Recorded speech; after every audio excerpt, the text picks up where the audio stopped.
सध्या respiration and circulation almost होत आलेलं आहे आणि त्याचा लास्ट पार्ट जवळपास आपण त्यापर्यंत पोहोचलेलो आहोत. सो त्यामधला खूप इम्पॉर्टंट असा पार्ट आहे. आतापर्यंत आपण स्ट्रक्चर ऑफ रेस्पिरेटरी सिस्टीम बघितलं, त्यानंतर ब्रीथिंग मेकॅनिझम बघितलेलं, त्यानंतर एक्सचेंज ऑफ गॅसेस बघितलेलं आहे, then transport of oxygen and carbon dioxide in the respiratory gases again, हे पण आपलं डिस्कशन झालेलं आहे. आणि आता या सगळ्यांचं किंवा हे सगळं जे मेकॅनिझम वर्कआउट होतं किंवा ही सिस्टीम ज्या प्रकारे काम करते, तर त्या सिस्टीमला काम करण्यासाठी किंवा ती सिस्टीम कुणाच्या कंट्रोलने काम करते ते सुद्धा आपल्याला इथे डिस्कस करायचं आहे. याच्या आधी तुम्ही एक पॉइंट बघितलं असेल, ऐकलं असेल किंवा तुम्हाला माहिती असेल, रेस्पिरेशन ही जी प्रोसेस आहे किंवा हे जे मेकॅनिझम आहे दॅट इज इनव्हॉलंटरी रिस्पॉन्स किंवा इनव्हॉलंटरी प्रोसेस. आणि इनव्हॉलंटरी आणि व्हॉलंटरी हा जो एक कन्सेप्ट आहे तो आपला प्रिव्हियस किंवा लोअर क्लासेसमध्ये ऑलरेडी झालेला आहे, तरी आपण त्याला थोडं एक रिकॉल करूया. इनव्हॉलंटरी response, voluntary response. इनव्हॉलंटरी response means the activities that are not under the control of our will, and that kind of activities are called as the involuntary activities. And opposite term, that is the voluntary, according to our will that happens. ज्या गोष्टी आपण आपल्या will नुसार, आपल्या इच्छेनुसार करू शकतो, थांबवू शकतो, ते सगळं आपल्या हातात आहे. अशा प्रकारच्या ज्या गोष्टी आहेत आपण व्हॉलंटरी ॲक्शन्स किंवा व्हॉलंटरी रिस्पॉन्स म्हणतो. पण काही अशा ॲक्शन्स आहेत जे इंटरनल जे मेकॅनिझम्स आहेत, आणखी जर तुम्हाला सोप्या पद्धतीने एक एक्झाम्पल राहील की जसं हार्ट बीट्स आहे, बीटिंग ऑफ हार्ट हे आहे, किंवा मग जे सर्क्युलेशन सतत इंटरनल जे सुरू आहे, या सगळ्या गोष्टी याच्यावरती आपला काहीही कंट्रोल नाही. किंवा डायजेशनमध्ये, डायजेस्टिव्ह सिस्टीममध्ये सुद्धा जे पॅरिस्टाल्सिस एक मुवमेंट होते आणि इंटेस्टाईन थ्रू जे फूड ट्रान्सफर होत जातं, त्यामध्ये सुद्धा इसोफेगसचा जो लोअर मोस्ट पार्ट आहे, त्यानंतर जे टोटल इंटेस्टाईन त्यामध्ये होणारी ऍक्शन सुद्धा इनव्हॉलंटरी ऍक्शन असते, कारण त्यावरती आपला काहीही कंट्रोल नाही. त्या सगळ्या actions according to brain, according to the signal of brain अशा त्या होत असतात. ओके, सो त्यापैकीच किंवा त्यासारखीच एक ऍक्शन आहे ही सुद्धा, म्हणजे रेग्युलेशन किंवा कंट्रोल ऑफ रेस्पिरेशन. की या रेस्पिरेशनला कंट्रोल कशा प्रकारे होतं, कोण त्याला कंट्रोल करतं. जसं की आपण म्हटलं की इन्स्पिरेशन आहे, एक्सेलेशन आहे, या ज्या प्रोसेस आहेत की याला एक पूर्ण सायकल आपण म्हणतो. काही जनरल टर्म सुद्धा त्यामध्ये लिहिलेले आहेत की रेस्पिरेटरी सायकल आपण जर कंप्लीट म्हटलं की आपण पर मिनिट जर त्याचा हिशोब काढला तर नियर अबाउट त्यामध्ये सुद्धा 5 सेकंड्स हा एवढा त्याला एक स्पॅन लागतो. ओके, इन्स्पिरेशन अँड एक्सपिरेशन ज्याला आपण टोटल ब्रीदिंग म्हणू शकतो. ओके, मग या प्रोसेस मध्ये जसं की इन्स्पिरेशन साठी याच्या आधी आपण जेव्हा एक्सचेंज मेकॅनिझम डिस्कस केलं किंवा ब्रीदिंग मेकॅनिझम डिस्कस केला तेव्हा प्रोबॅबली आपण हा पॉइंट डिस्कस केलेला होता की हे जे इन्स्पिरेशन आहे यामध्ये ही ऍक्टिव्ह प्रोसेस असते. Inspiration is known as the active process because that required the high energy, हे आपलं ऑलरेडी झालेलं आहे. And another hand the expiration is a passive process. एक्सपिरेशनला आपण कुठली प्रोसेस म्हणतो, पॅसिव्ह प्रोसेस म्हणतो. And that required because that do not required more energy or very negligible amount of energy. So that process required 3 seconds. So total span of the cycle become 5 seconds. Okay, मग या span मध्ये सुद्धा जसं आपण म्हटलेलं की different animals मध्ये किंवा रेस्पिरेशन खूप इम्पॉर्टंट अशी प्रोसेस आहे आपल्या ह्युमन बॉडी मधली. आणि अदर ॲनिमल्स मध्ये सुद्धा रेस्पिरेटरी सिस्टीम आपण लोअर टू हायर ही अभ्यासलेली आहे किंवा अभ्यासतो. सो यामध्ये रेट ऑफ रेस्पिरेशन आणि ही तुम्हाला माहिती असायला पाहिजे की यामध्ये काय एक चेंज आहे किंवा व्हेरिएबिलिटी आहे. जसं इन्फंट, न्यूली बॉर्न असं आपण म्हणू शकतो. इन्फंट्स मध्ये, न्यूली बॉर्न बेबीज मध्ये जो रेस्पिरेशनचा रेट असतो, आता या रेटला कसं केलेलं आहे 44 टाइम्स. ओके, पर मिनिट, म्हणजे एका मिनिटाला 44 वेळा 44 times. Okay, so in case of the infant, आता इन्फंटचा अर्थ येतो न्यूली बॉर्न बेबीज. ओके, जे नुकतंच जन्मलेलं बाळ आहे किंवा काही मंथ ड्युरेशन मधलं बाळ आहे, त्यांच्यामध्ये जे रेस्पिरेशन किंवा त्याचा जो रेट असतो तो कसा असतो, हाय रेट असतो, 44 टाइम्स पर मिनिट. तेच आपण इन चिल्ड्रन्स जर म्हटलं नियर अबाउट ते काही क्लिअरली किंवा आपण खूप असं फोकस एज दिलेलं नाही, आपण 2 to 5 इयर्स असं आपण कन्सिडर करू. सो या एज मध्ये particular rate 25 times per minute असतो. म्हणजे ते बघा रेट हा कमी होत आहे. ओके, इन्फंट मध्ये 44 times per minute, then children's मध्ये 25 times per minute, and in adult 12 to 14 times per minute. म्हणजे आपल्यामध्ये अडल्ट्स मध्ये हाच rate 12 to 14 times per minute एवढा आहे. ओके. आणि हे जे रेस्पिरेशन आहे किंवा हे जे एवढं सुपरफिशियल मेकॅनिझम होत असतं, जसं आपण इन्स्पिरेशन मध्ये म्हटलेलं आहे की जेव्हा एअर एंटर होईल किंवा entry of oxygen and release of carbon dioxide, that is complete phenomena is known as the breathing. आणि ते मेकॅनिझम आपण बघितलं की ते कशा प्रकारे होत आहे. त्यानंतर आपण एक्सचेंज मध्ये सुद्धा बघितलं की पार्शियल प्रेशर जे असतं, पार्शियल प्रेशर काय आहे आपलं ऑलरेडी झालेलं आहे. पार्शियल प्रेशर काय असतं किंवा त्या पार्शियल प्रेशरच्या डिफरन्सनी हायर टू लोअर तो गॅस पर्टिक्युलर डिफ्यूज होत असतो दोन्ही केसमध्ये, ऑक्सिजन असो किंवा कार्बन डायऑक्साइड असो. ओके. सो मग हे जे मेकॅनिझम आहे आता बेसिकली आपण बघणार आहोत की ब्रेन मध्ये असे काही सेंटर्स आहेत का, किंवा आपल्याला आता आपल्या 12th सिलेबस मध्ये स्ट्रक्चर ऑफ ब्रेन डिस्कस करायचं आहे, स्ट्रक्चर ऑफ हार्ट डिस्कस करायचं आहे. सो ऑनवर्ड जेव्हा आपण हे सगळे पॉइंट डिस्कस करू तर आणखी तुमच्या जे काही क्युरीज आहे किंवा काही क्लिअर काही टॉपिक मध्ये अडचण असते किंवा आपण आता समजून घेण्याचा तुम्ही प्रयत्न करताय की ब्रेन कसं आहे, पण तुम्हाला 9th मध्ये सुद्धा हा कन्सेप्ट थोडाफार झालेला आहे. सो आपल्याला माहिती असायला पाहिजे की ब्रेन हा खूप इम्पॉर्टंट ऑर्गन आहे आपल्या बॉडीमधला, नर्वस सिस्टीम सोबत रिलेट करतो आणि यामध्ये वेगवेगळे सेंटर्स ब्रेन मध्ये लोकेट असतात किंवा सिच्युएटेड असतात आणि त्या पर्टिक्युलर सेंटरला मेसेज जातो, इम्पल्सेस जातात, सिग्नल्स जातात आणि जेव्हा त्याच्याकडून रिटर्न मेसेज येतो टू द टार्गेट सेल तेव्हा त्या ऍक्शन्स कॅरी आउट होतात. ओके. आणि हे सगळं होण्यासाठी खूप असा वेळ लागत नाही, खूप सुपरफिशियल मेकॅनिझम असतं, सेकंड्स मध्ये किंवा त्यापेक्षा कमी स्पॅन मध्ये हे सगळं होत असतं. सो आता यामध्ये बघा की हे मेकॅनिझम आहे रेस्पिरेशन, या मेकॅनिझमसाठी किंवा या मेकॅनिझमला कंट्रोल होण्यासाठी दोन आस्पेक्ट्स इथे आहेत. दोन प्रकारे हे रेस्पिरेशन कंट्रोल होतं. First is the nervous control, that is again known as the neural control, and second one is known as the chemical control. Okay. So आता neural control obviously न्यूरल किंवा nervous control हा इथे शब्द आलेला आहे, it means त्याच्यामध्ये ब्रेनचं connection आहे. आणि केमिकल कंट्रोल जर आपण म्हटलेलं आहे तर इथे काहीतरी केमिकली काहीतरी रिलीज होणार आहे, सिक्रेट होणार आहे, त्यामुळे हे कंट्रोल होणार आहे. ओके. सो आता या रेस्पिरेशन सोबतच आपल्याला न्यूरॉन किंवा आपण बेसिकली म्हणूया ब्रेन आणि जेव्हा आपण केमिकल कंट्रोलचा विचार करू तेव्हा हार्ट, या दोन्ही सिस्टीमचा आपल्याला इथे कन्सर्न आहे. ठीक आहे. आणि म्हणूनच आपण म्हणतो किंवा तुम्हाला बरेच वेळा जर आउट ऑफ द सिलेबस अशा प्रकारचे जेव्हा प्रश्न येतात सो आपली जर त्या टॉपिक मध्ये क्लिअरिटी असली तर आपल्याला ते अटेम्प्ट करता येतात की रेस्पिरेटरी सिस्टीमचं काही कनेक्शन आहे का, there is any connection between the respiratory system and the respiratory system along with the circulatory system or the brain or the neural system, nervous system. So yes, definitely there is connection आहे, नक्कीच connection आहे. आणि जर ते connection नसतं तर रेस्पिरेशनचं mechanism हे properly workout झालेलं नसतं. ओके. सो आता ते आपण बघणार आहोत की काय नेमकं त्याच्यामध्ये कनेक्शन आहे आणि कशा प्रकारे या दोन सिस्टीम रेस्पिरेटरी सिस्टीमला हेल्प करतात त्याच्या फंक्शन्स. सो सी हियर, आता हा कन्सेप्ट आपला एक जनरल कन्सेप्ट होता की ज्यामध्ये आपण बघितलं की रेस्पिरेशनचा जो किंवा ब्रीथिंगचा नॉट रेस्पिरेशन किंवा ब्रीथिंगचा जो एक स्पॅन असतो ब्रीथिंगचा तो स्पॅन आपला 5 सेकंडचा आहे, ज्यामध्ये आपण त्याला डिफाईन केलं की इन्स्पिरेशन म्हणजे जे ऍक्टिव्ह प्रोसेस आहे ज्याला एनर्जीची जास्त गरज असते त्याला 2 सेकंड्स ची गरज आहे, रिक्वायरमेंट एवढा वेळ लागतो. आणि एक्सपिरेशन जी की पॅसिव्ह प्रोसेस आहे, negligible amount of energy required आहे, so that process required 3 seconds and the total 5 seconds. Then आपण यामध्ये हे सुद्धा आपल्याला माहिती पाहिजे की रेट ऑफ रेस्पिरेशन कसा आहे कोणामध्ये, म्हणजे अडल्ट्स मध्ये, इन्फंट मध्ये, चिल्ड्रन्स मध्ये रेस्पिरेशन कशा प्रकारे होतं, किती वेळेला होतं, पर मिनिटाला, एका मिनिटाला कितीदा आपण रेस्पायर करतो. So in case of the infant 44 times, तो स्पॅन 44 टू 60 पण कॅल्क्युलेट केला जातो. ओके. सो 44 काही बुक्स मध्ये 44 टू 60 दिलेला आहे, काही बुक्स मध्ये 40 दिलेला आहे, काही बुक्स मध्ये 44 दिलेला आहे, पण तुम्ही रेंज ही एक लक्षात ठेवा. So 44 times per minute.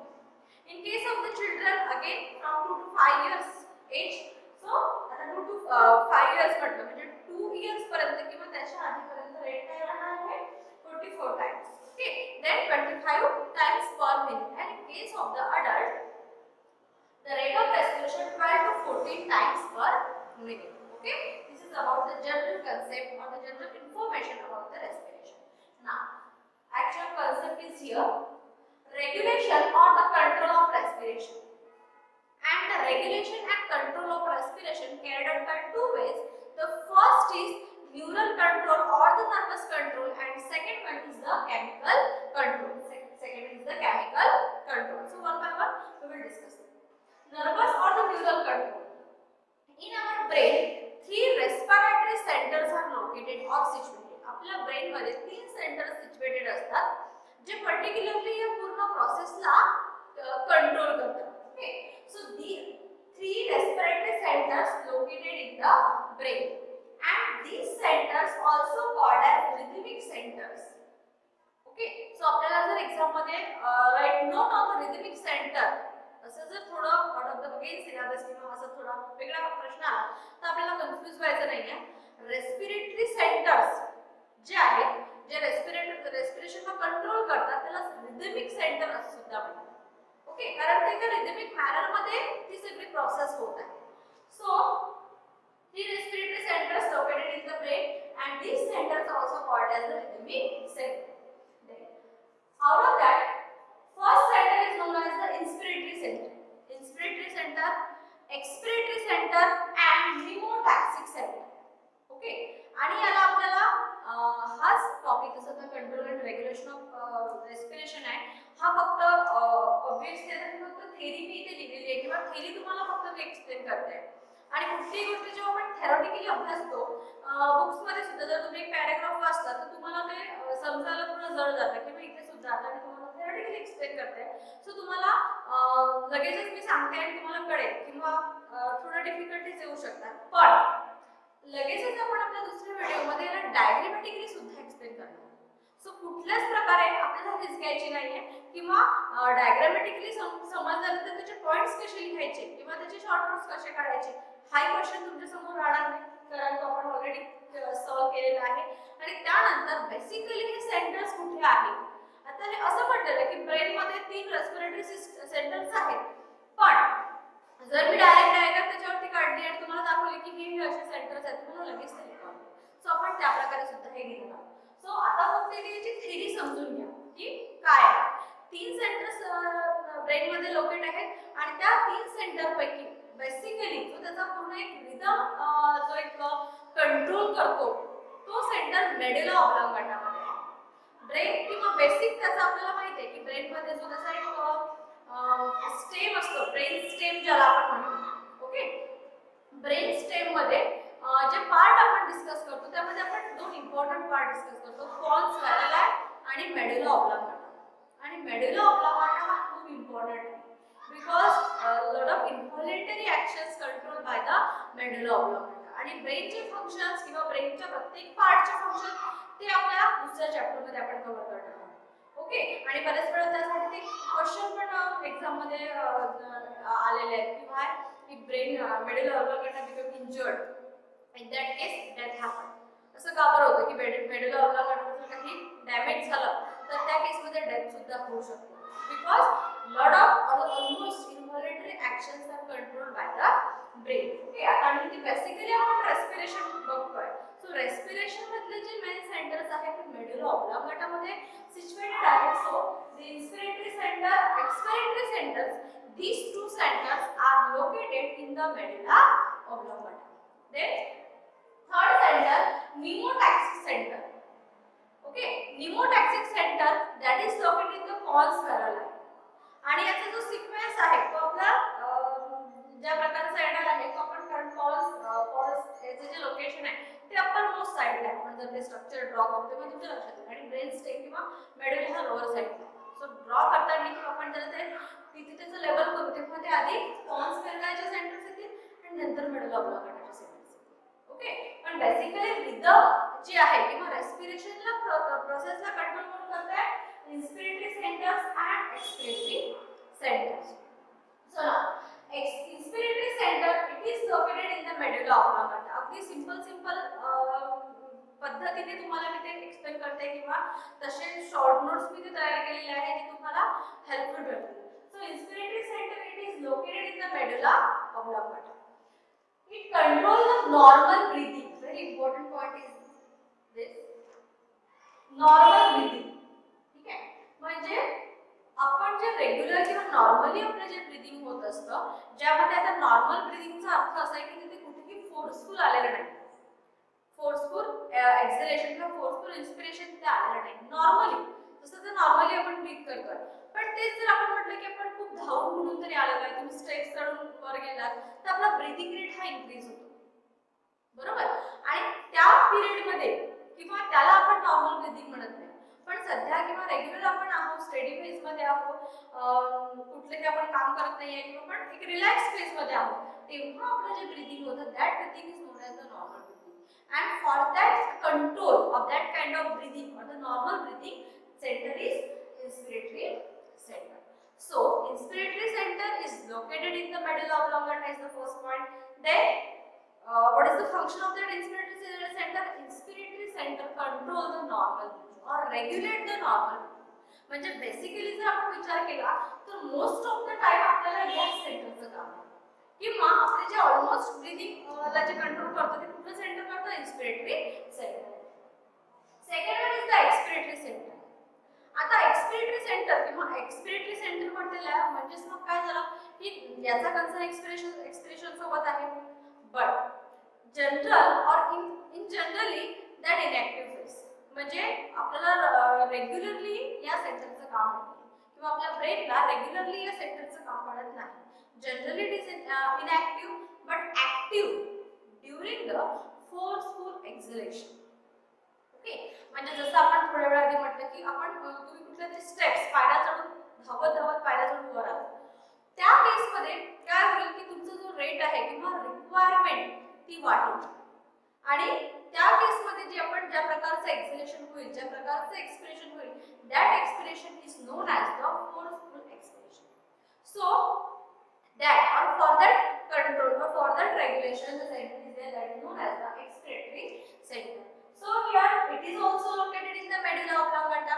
Okay, हे सेंटर सुद्धा कुठे सिच्युएटेड आहे? मेड्युला ऑब्लांगाटा मध्ये सिच्युएटेड आहे. मग ते लोकेशन्स बघू. then generally it is inactive किंवा नॉर्मल ब्रीथिंग मध्ये याचा काहीही रोल नाही. नॉर्मल ब्रीथिंगला पूर्णपणे कोण रेग्युलेट करत आहे, कोण कंट्रोल करत आहे? Inspiratory centre for the normal breathing, but it is active during the forceful expiration or exhalation. Forceful expiration. Okay, this is about the inspiratory center and expiratory center, and these two centers are very much important for the regulation of breathing. Or आपण असे म्हणू शकतो की main controlling जे centres आहे, which are the main controlling centers that are located in the brain, so that are situated on the medulla oblongata, and these are the inspiratory center and expiratory center, because basically for the general breathing these centers are helpful. Then the third center is known as the pneumotaxic center. तिसरं जे centre आहे आणि याच्यासोबत आणखी एक centre असतं अप्नेस्टिक centre, पण अप्नेस्टिक सेंटरला हायपोथेटिक सेंटर म्हणतात. त्याचं अजूनही फंक्शन काही क्लिअर नाही आहे किंवा अननोन फंक्शन आहे त्याचं बेसिकली रेस्पिरेशन मध्ये, सो ते आपण थोडं साईडला ठेवूया. ओके, पण न्यूमोटॅक्सिक सेंटर हे जे आहे आता इथे लोकेशन चेंज झालेलं आहे. So it is located in the pons varolii. जेव्हा आपण ब्रेन आणि ब्रेन स्टेम जे स्टार्ट होतो, तो लास्ट थोडासा सेरिबेलम अँड देन थोडा बल्जिंग असा पार्ट जो असतो त्याला आपण पॉन्स असं म्हणतो, आणि त्यानंतर ब्रेन स्टेम स्टार्ट होतो. सो तो जो पॉन्स आहे त्यामध्ये हे लोकेशन आहे न्यूमोटॅक्सिक सेंटर. मग न्यूमोटॅक्सिक सेंटरचं काय फंक्शन आहे? न्यूमोटॅक्सिक सेंटर काय करतं? So it becomes active during exercise. Again same point आहे की जसं एक्सरसाइजच्या वेळेला किंवा आपले जेव्हा खूप हाय ऍक्शन्स होतात, आपले टिश्यू जेव्हा खूप जास्त वर्कआउट करतात, आपले सेल टिश्यू जेव्हा जास्त वर्कआउट करतात, तेव्हा ऑब्व्हियसली त्यांची ऑक्सिजन डिमांड ही इन्क्रीज होते, बरोबर. आता ज्या प्रकारे आपल्याला आपलं जे नॉर्मल ब्रीथिंग सुरू आहे, आपल्याला काहीही एफर्ट लावायचे नाहीये, पण जर तुम्ही एक्सरसाइज करताय किंवा कुठल्या प्रकारचं जे असं म्हणतो की रनिंग अशा प्रकारचं काही करताय, तर त्या केसमध्ये काय होतं की आपल्या सेलची आपल्या टिश्यूची ऑक्सिजन डिमांड ही इन्क्रीज होते, आणि त्यानुसार मग आपला जो रेट आहे तो रेट ब्रीथिंग रेट ज्याला म्हणतो आपण, तो रेट सुद्धा इन्क्रीज होतो. So in that situation or that particular situation controlled by centre pneumotaxic centre, आणि त्या सिच्युएशनला किंवा त्या प्रकारच्या रेस्पिरेशनला कंट्रोल करण्याचं काम जे सेंटर करतं that is the pneumotaxic centre and that centre is situated or located in the balls wherever then it increases. आता हा पॉइंट प्रॉपरली समजून घ्या. It increases the breathing. हा रेट जो आहे रेस्पिरेशनचा जो रेट नॉट रेस्पिरेशन ब्रीथिंगचा जो रेट आहे जे आपल्याला जाणवतं की आपलं इन्स्पिरेशन आणि एक्झिलेशन फास्ट होत आहे फोर्सफुली होत आहे त्याला आपल्याला एफर्ट्स लावण्याची गरज पडते. ओके सो त्या केसमध्ये काय करेल की निमोटॅक्सिक सेंटर काय करतं की डिमांड वाढलेली आहे टिश्यूजला सेल्सला ऑक्सिजनची गरज खूप जास्त वाढलेली आहे. सो त्या केसमध्ये निमोटॅक्सिक सेंटर काय करते की स्पीड सुद्धा इन्क्रीज करतं according to the centre. So increases the breathing म्हणजे रेट ऑफ रेस्पिरेशन हा जो आहे हा इन्क्रीज होतो but internal amount of air decreases. पण जो एक जे आहे की खूप आपण जर म्हटलं की रेट खूप जास्त वाढलेला आहे आणि जर खूप जास्त एक्सेस एअर एंटर झाली तर त्याचे वेगळे प्रॉब्लेम्स होतील. सो दॅट ब्रीथिंग रेट जरी इन्क्रीज झालेला असेल तरी सुद्धा आतमधलं जे पर्टिक्युलर काय म्हणतो त्याला एअर अमाउंट आहे अमाउंट ऑफ एअर आहे ती मात्र डिक्रीज होते किंवा त्याला एक रेग्युलेट करतं त्याला ते कमी करतं. ओके आणि हे जे मेकॅनिझम आहे नाहीतर मग ते इम्बॅलन्स झालं असतं. So that mechanism is controlled by the center, nemotaxic center, and that is located again in the brain. Which part? That is the pons valvi. Okay. So these three centers that are very important and that are the part of the nervous control that participate or that responsible to regulate the mechanism of the respiration or the process of respiration. ठीक आहे.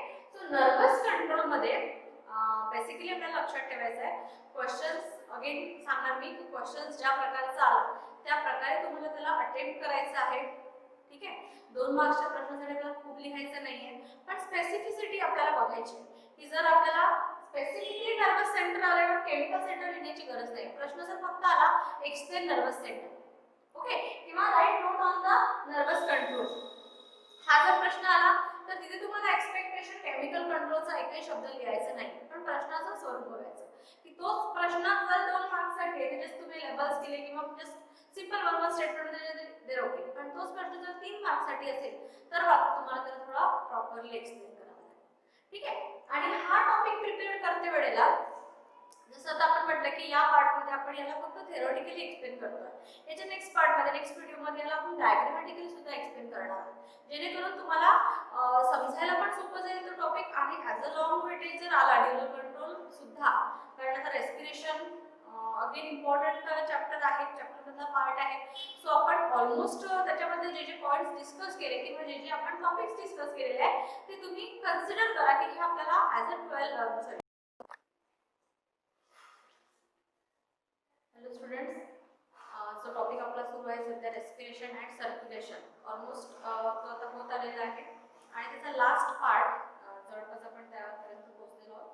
So त्यामधला खूप important असा part आहे. आतापर्यंत आपण structure of respiratory system बघितलं त्यानंतर ब्रीथिंग मेकॅनिझम बघितलेलं त्यानंतर एक्सचेंज ऑफ गॅसेस बघितलेलं आहे then transport of oxygen and carbon dioxide in the respiratory gases again हे पण आपलं डिस्कशन झालेलं आहे. आणि आता या सगळ्यांचं किंवा हे सगळं जे मेकॅनिझम वर्कआउट होतं किंवा ही सिस्टीम ज्या प्रकारे काम करते तर त्या सिस्टीमला काम करण्यासाठी किंवा ती सिस्टीम कुणाच्या कंट्रोलने काम करते ते सुद्धा आपल्याला इथे डिस्कस करायचं.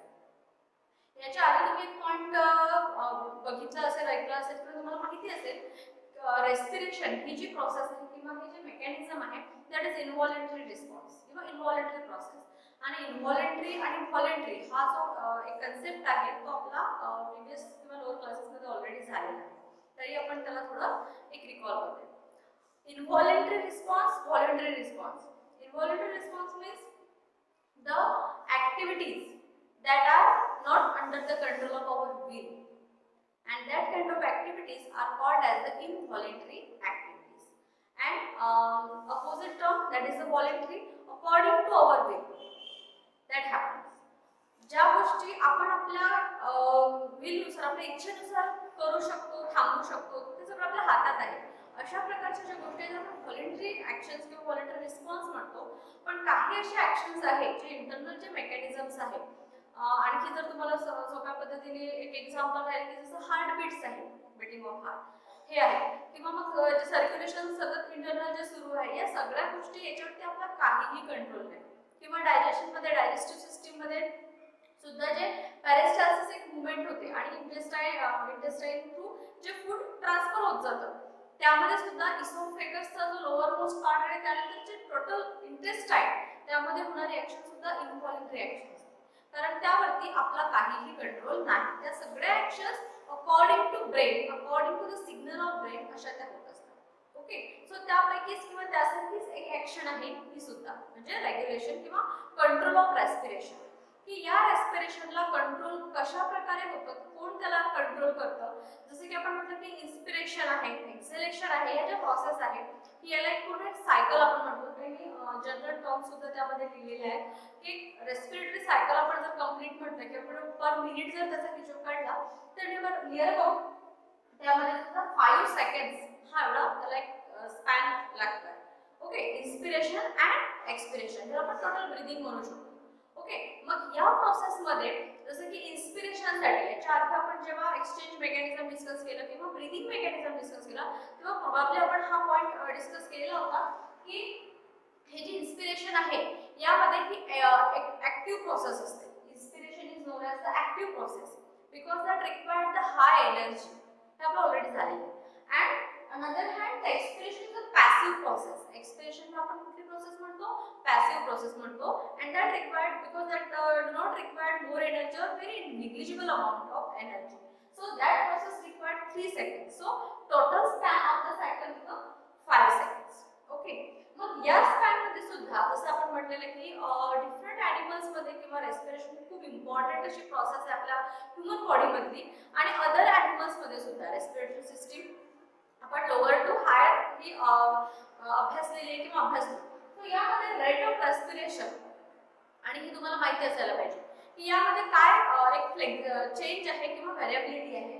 जसं इन्फंट न्यूली बॉर्न असं आपण म्हणू शकतो. इन्फंट्स मध्ये न्यूली बॉर्न बेबीज मध्ये जो रेस्पिरेशनचा रेट असतो आता या रेटला कसं केलेलं आहे 44 टाइम्स. ओके, पर मिनिट म्हणजे एका मिनिटाला 44 वेळा 44 times. Okay, so in case of the infant आता इन्फंटचा अर्थ येतो न्यूली बॉर्न बेबीज. ओके, जे नुकतंच जन्मलेलं बाळ आहे किंवा काही मंथ ड्युरेशन मधलं बाळ आहे त्यांच्यामध्ये जे रेस्पिरेशन किंवा त्याचा जो रेट असतो तो कसा असतो, हाय रेट असतो 44 टाइम्स पर मिनिट.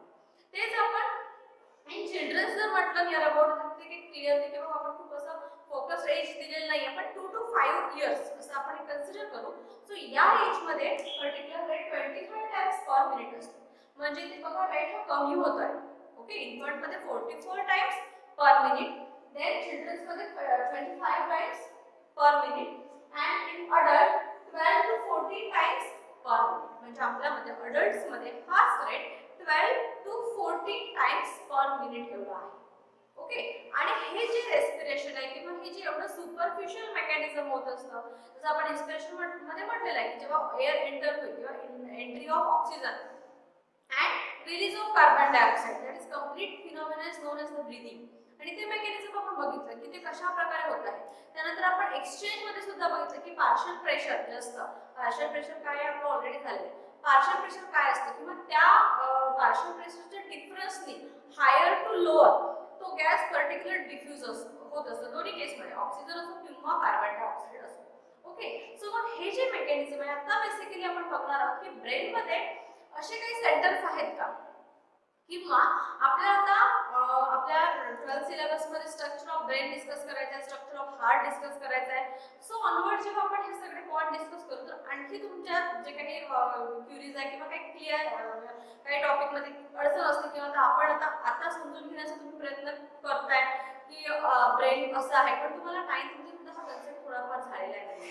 सो आपल्याला माहिती असायला पाहिजे की ब्रेन हा खूप इम्पॉर्टंट ऑर्गन आहे आपल्या बॉडीमधला, नर्वस सिस्टीम सोबत रिलेट करतो आणि यामध्ये वेगवेगळे सेंटर्स ब्रेन मध्ये लोकेट असतात किंवा सिच्युएटेड असतात आणि त्या पर्टिक्युलर सेंटरला मेसेज जातो, इम्पल्सेस जातात, सिग्नल्स जातात आणि जेव्हा त्याच्याकडे रिटर्न मेसेज येतो टू द टार्गेट सेल तेव्हा त्या ऍक्शन्स कॅरी आउट होतात. ओके, आणि हे सगळं होण्यासाठी खूप असा वेळ लागत नाही, खूप सुपरफिशियल आर्टिफिशियल मेकॅनिझम असतं, सेकंड्स मध्ये किंवा त्यापेक्षा कमी स्पॅन मध्ये हे सगळं होत असतं. सो आता यामध्ये बघा की ही जे मेकॅनिझम आहे रेस्पिरेशन, या मेकॅनिझमसाठी किंवा या मेकॅनिझमला कंट्रोल होण्यासाठी दोन आस्पेक्ट्स इथे आहेत. दोन प्रकारे हे रेस्पिरेशन कंट्रोल होतं. First is the nervous control, that is again known as the neural control, and second one is known as the chemical control.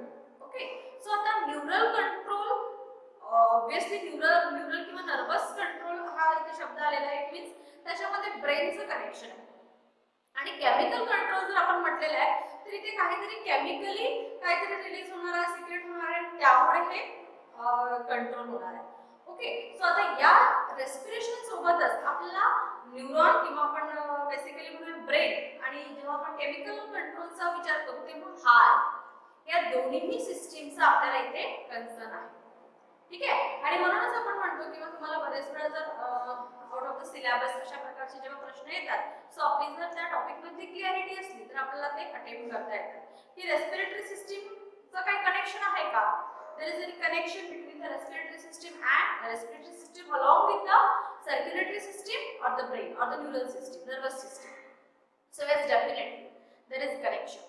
आहे, नक्कीच कनेक्शन आहे. आणि जर ते कनेक्शन नसतं तर रेस्पिरेशनचं मेकॅनिझम हे प्रॉपरली वर्कआउट झालेलं नसतं. ओके, सो आता ते आपण बघणार आहोत की काय नेमकं त्याच्यामध्ये कनेक्शन आहे आणि कशा प्रकारे या दोन सिस्टीम रेस्पिरेटरी सिस्टीमला हेल्प करतात त्याच्या फंक्शन्स. सो सी हियर, आता हा कन्सेप्ट आपला एक जनरल कन्सेप्ट होता की ज्यामध्ये आपण बघितलं की रेस्पिरेशनचा जो किंवा ब्रीथिंगचा, रेस्पिरेशन किंवा ब्रीथिंगचा जो एक स्पॅन असतो, ब्रीथिंगचा तो स्पॅन आपला 5 सेकंडचा आहे, ज्यामध्ये आपण त्याला डिफाईन केलं की इन्स्पिरेशन म्हणजे जे ऍक्टिव्ह प्रोसेस आहे ज्याला एनर्जीची जास्त गरज असते त्याला 2 सेकंड्स ची गरज आहे, रिक्वायरमेंट एवढा वेळ लागतो, आणि एक्सपिरेशन जी की पॅसिव्ह प्रोसेस आहे, negligible amount of energy required आहे, so that process required 3 seconds and the total 5 seconds. Then आपण यामध्ये हे सुद्धा आपल्याला माहिती पाहिजे की रेट ऑफ रेस्पिरेशन कसा आहे कोणामध्ये, म्हणजे अडल्ट्स मध्ये, इन्फंट मध्ये, चिल्ड्रन्स मध्ये रेस्पिरेशन कशा प्रकारे होतं, किती वेळेला होतं, पर मिनिटाला, एका मिनिटाला कितीदा आपण रेस्पायर करतो. So in case of the infant 44 times, तो स्पॅन 44 टू 60 पण कॅल्क्युलेट केला जातो. ओके, सो 44 काही बुक्स मध्ये 44 टू 60 दिलेला आहे, काही बुक्स मध्ये 40 दिलेला आहे, काही बुक्स मध्ये 44 दिलेला आहे. पण तुम्ही रेंज ही एक लक्षात ठेवा. So 44 times per minute. In case of the children again from 2 to 5 years age, so आता 2 to 5 इयर्स म्हटलं म्हणजे 2 इयर्स पर्यंत किंवा त्याच्या आधीपर्यंत रेट काय राहणार आहे 44 times. Okay, then 25 times per minute. And in case of the adult the rate of respiration 12 to 14 times per minute. Okay, this is about the general concept or the general information about the respiration. Now actual concept is here, regulation or the control of respiration. And the regulation and control of respiration carried out by two ways. The first is neural control or the nervous control, and second one is the chemical control. Second is the chemical control. So one by one we will discuss it. Nervous or the neural control. In our brain, 3 respiratory centers are located or situated. आपल्या brain मध्ये 3 centres situated असतात जे particularly या पूर्ण प्रोसेसला control करतात. Okay, so the 3 respiratory centers located in the brain, and these centers also called as rhythmic centers. Okay, so आपल्याला जर एक्झाम मध्ये write note on the rhythmic center असं जर थोडं out of the again syllabus किंवा असं थोडा वेगळा प्रश्न आला तर आपल्याला कन्फ्यूज व्हायचं नाहीये. रेस्पिरेटरी सेंटर्स जे आहेत, जे रेस्पिरेशनला कंट्रोल करतात त्याला रिदमिक सेंटर असं सुद्धा म्हणतात. ओके, कारण ते एका रिदमिक मॅनर मध्ये ती सगळी प्रोसेस होत आहे. सो ती respiratory centres located in the brain and these centers are also called as the rhythmic center. Then out of that, first center is known as the inspiratory center, expiratory center and pneumotaxic center. Okay, आणि याला आपल्याला हाच topic जसं तर control and regulation of respiration आहे, हा फक्त obviously फक्त थेरी मी इथे लिहिलेली आहे किंवा थेरी तुम्हाला फक्त मी एक्सप्लेन करते. आणि कुठलीही गोष्ट जेव्हा आपण थेरॉटिकली अभ्यासतो बुक्स मध्ये सुद्धा जर तुम्ही एक पॅराग्राफ वाचता तर तुम्हाला ते समजायला थोडं जड जातं किंवा इथे सुद्धा आता मी तुम्हाला थेरॉटिकली मी एक्सप्लेन करते, सो तुम्हाला लगेचच मी सांगते आणि तुम्हाला कळेल किंवा थोडं डिफिकल्टीज येऊ शकतात, पण लगेचच आपण आपल्या दुसऱ्या व्हिडिओमध्ये याला डायग्रामॅटिकली सुद्धा एक्सप्लेन करणार. सो कुठल्याच प्रकारे आपल्याला रिस्क घ्यायची नाहीये किंवा डायग्रामॅटिकली समजल्यानंतर त्याचे पॉइंट्स कसे लिहायचे किंवा त्याचे शॉर्ट नोट्स कसे काढायचे हाही क्वेश्चन तुमच्या समोर राहणार नाही, कारण तो आपण ऑलरेडी सॉल्व केलेला आहे. आणि त्यानंतर बेसिकली हे सेंटर्स कुठे आहे. आता हे असं म्हटलेलं आहे की ब्रेन मध्ये 3 रेस्पिरेटरी सेंटर्स आहेत, पण जर मी डायरेक्ट डायग्राम त्याच्यावरती काढली आणि तुम्हाला दाखवली की हे असे सेंटर्स आहेत, तुम्हाला लगेच ते कळेल. सो आपण त्या प्रकारे सुद्धा हे घेणार आहोत. सो आता फक्त याची थेरी समजून घ्या की काय आहे. 3 सेंटर्स ब्रेन मध्ये लोकेट आहेत आणि त्या 3 सेंटर पैकी बेसिकली जो त्याचा पूर्ण एक रिदम जो एक कंट्रोल करतो तो सेंटर मेडुला ऑब्लांगाटा मध्ये आहे. ब्रेन किंवा बेसिक त्याचा आपल्याला माहिती आहे की ब्रेन मध्ये जो त्याचा एक स्टेम असतो, ब्रेन स्टेम ज्याला आपण म्हणतो. ओके, ब्रेन स्टेम मध्ये जे पार्ट आपण डिस्कस करतो त्यामध्ये आपण 2 इम्पॉर्टंट पार्ट डिस्कस करतो, पॉन्स व्हेरिलाई आणि मेडुला ऑब्लांगाटा. आणि मेडुला ऑब्लांगाटा हा खूप इम्पॉर्टंट आहे because lot of involuntary actions control by the medulla oblongata. आणि ब्रेनचे फंक्शन्स किंवा ब्रेनच्या प्रत्येक पार्टचे फंक्शन ते आपल्या दुसऱ्या चॅप्टर मध्ये आपण कव्हर करणार आहोत. ओके, आणि बरेच वेळा त्यासाठी ते क्वेश्चन पण एक्झाम मध्ये आलेले आहेत की व्हाय की brain medulla oblongata become injured, in that case death happen. असं का बरं होतं की मेडुला ऑब्लांगाटाचं काही डॅमेज झालं तर त्या केस मध्ये डेथ सुद्धा होऊ शकते, because lot of almost involuntary actions are controlled by the brain. Okay, आता आणि बेसिकली आपण रेस्पिरेशन बघतोय.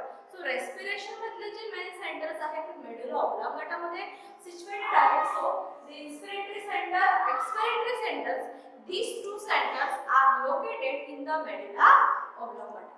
Then third center, pneumotaxic center. Okay, pneumotaxic center that is located in the pons vernali. आणि याचा जो सिक्वेन्स आहे तो आपला ज्या प्रकारचा येणार आहे तो आपण करंट पॉल्स याचे जे लोकेशन आहे ते अप्पर मोस्ट साइडला आहे. आपण जर ते स्ट्रक्चर ड्रॉ करतो तेव्हा तुमच्या लक्षात येईल. आणि ब्रेन स्टेम किंवा मेडुला हा लोअर साइडला. सो ड्रॉ करताना किंवा आपण जर ते तिथे त्याचं लेवल करू तेव्हा ते आधी पॉन्स व्हेर्नालीचे सेंटर्स येतील आणि नंतर मेडुला ऑब्लांगाटाचे सेंटर्स येतील. ओके, पण बेसिकली रिदम जी आहे किंवा रेस्पिरेशनला प्रोसेसला कंट्रोल कोण करतोय? Inspiratory centres and expiratory centres.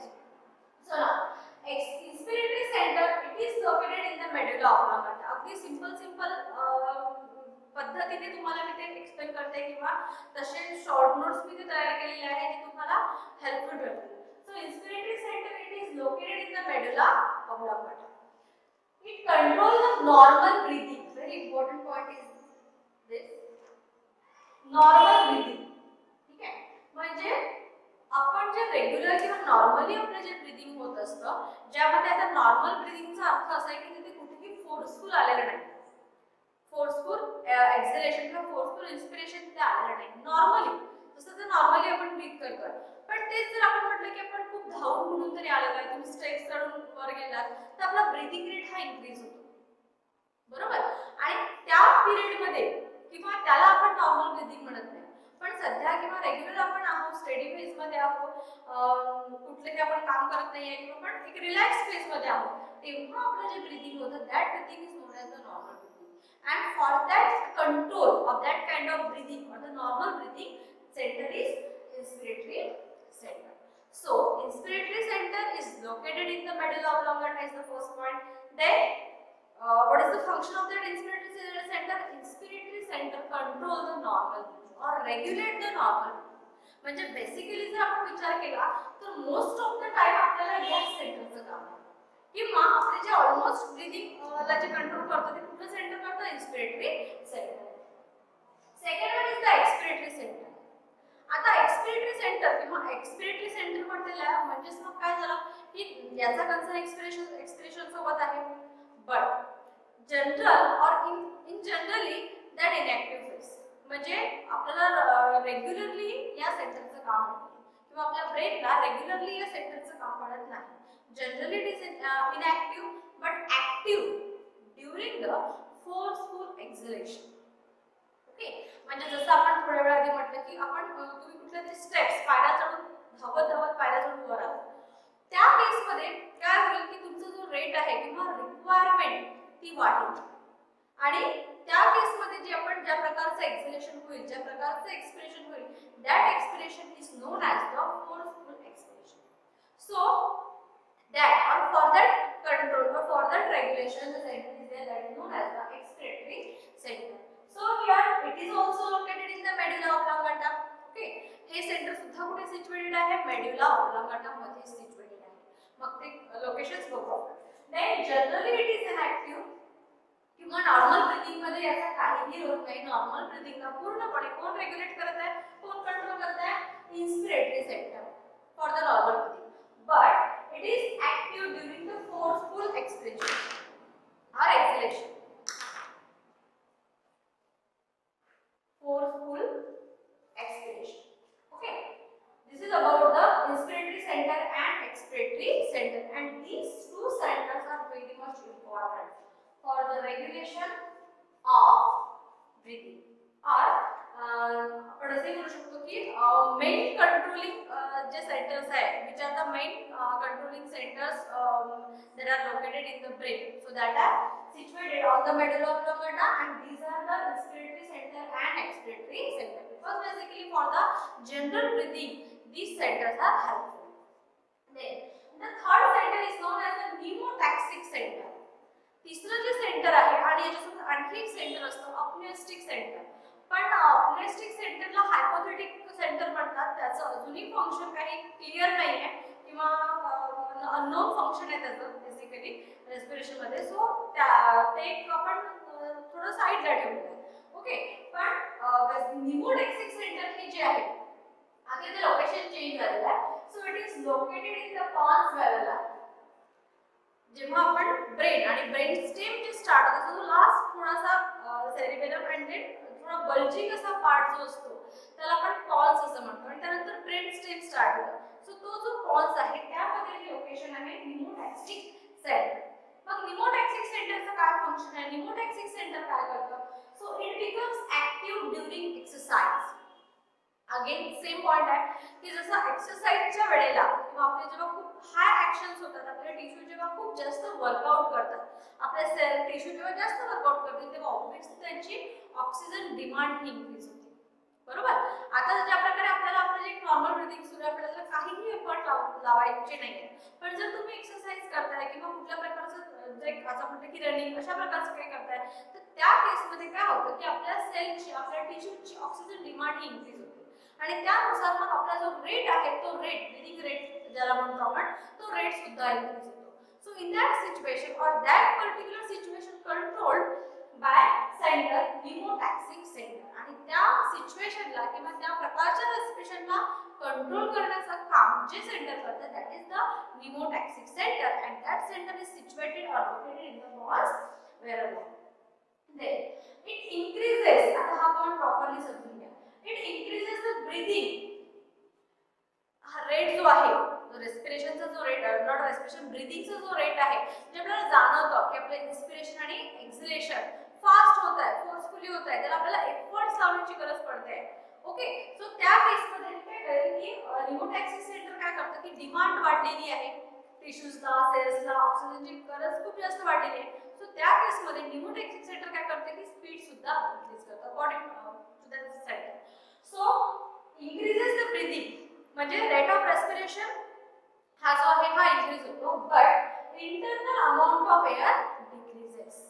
पण जो एक जे आहे की खूप आपण जर म्हटलं की रेट खूप जास्त वाढलेला आहे आणि जर खूप जास्त एक्सेस एअर एंटर झाली तर त्याचे वेगळे प्रॉब्लेम्स होतील. सो दॅट ब्रीथिंग रेट जरी इन्क्रीज झालेला असेल तरी सुद्धा आतमधलं जे पर्टिक्युलर काय म्हणतो त्याला एअर अमाउंट आहे, अमाउंट ऑफ एअर आहे, ती मात्र डिक्रीज होते किंवा त्याला एक रेग्युलेट करतं, त्याला ते कमी करतं. ओके, आणि हे जे मेकॅनिझम आहे नाहीतर मग ते इम्बॅलन्स झालं असतं. So that mechanism is controlled by the center pneumotaxic center, and that is located again in the brain. Which part? That is the pons varicella. Okay, so these three centers that are very important and that are the part of the nervous control that participate or that responsible to regulate the mechanism of the respiration or the process of respiration. ठीक आहे. So nervous control मध्ये basically आपल्याला लक्षात ठेवायचं आहे questions again सांगणार मी की questions ज्या प्रकारचा आला त्या प्रकारे तुम्हाला त्याला अटेम्प्ट करायचं आहे. ठीक आहे. 2 मार्क्सच्या प्रश्नासाठी आपल्याला खूप लिहायचं नाहीये पण स्पेसिफिसिटी आपल्याला बघायची की जर आपल्याला स्पेसिफिकली नर्वस सेंटर आल्यावर केमिकल सेंटर लिहिण्याची गरज नाही. प्रश्न जर फक्त आला एक्सप्लेन नर्वस सेंटर ओके किंवा write note on the nervous control हा जर प्रश्न आला तर तिथे तुम्हाला एक्सपेक्टेशन केमिकल कंट्रोलचा एकही शब्द लिहायचा नाही पण प्रश्नाचं स्वरूप बघायचं की तोच प्रश्न जर 2 मार्क्ससाठी आहे त्याच्यात तुम्ही लेबल्स दिले किंवा जस्ट सिंपल वन स्टेटमेंट दिले तर ओके पण तोच प्रश्न जर 3 मार्क्ससाठी असेल तर तुम्हाला त्याला थोडा प्रॉपरली एक्सप्लेन करावा लागेल. ठीक आहे. आणि हा टॉपिक प्रिपेअर करते वेळेला जसं आता आपण म्हटलं की या पार्ट मध्ये आपण याला फक्त थेरोटिकली एक्सप्लेन करतोय याच्या नेक्स्ट पार्ट मध्ये नेक्स्ट व्हिडिओ मध्ये याला आपण डायग्रामॅटिकली सुद्धा एक्सप्लेन करणार आहोत जेणेकरून तुम्हाला समजायला पण सोपं जाईल तो टॉपिक आणि ॲज अ लॉंग वेटेज जर आला न्यूरो कंट्रोल सुद्धा कारण आता रेस्पिरेशन अगेन इम्पॉर्टंट चॅप्टर आहे चॅप्टर मधला पार्ट आहे. सो आपण ऑलमोस्ट त्याच्यामध्ये जे जे पॉइंट्स डिस्कस केले किंवा जे जे आपण टॉपिक्स डिस्कस केलेले आहे ते तुम्ही कन्सिडर करा की हे आपल्याला ॲज अ 12